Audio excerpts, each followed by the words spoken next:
ลอยไปทางไหนตัวเนี้ยตายย้องปั่นอะไรฮ่าๆกันได้ไหมคะก็ถ่ายตอนกระทงมันลอยนี่เอาไม้จุ่มเนาะกุม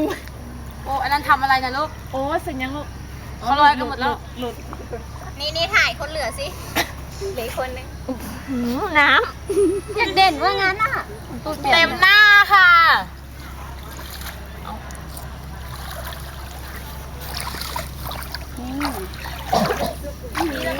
กองนู้นจับโดยเราไม่รู้ตัวเป็นเด็กเขี่ยกระทงเลยอีกอะไรคะเฮ้ยเด็กเขี่ยกระทงฟ้าจะเอาตังค์หรือลูกฟ้าคว้ำมันพังห้องเขาจะติดนะทำข้างนอกใส่ช่วย ฟังปิดท้ายใช่ไหมปิดตัวไหนกดตัวกลาง ตัวสีเขียวเฮ้ยเราไปเรียนกันด้วยเรียนยังไง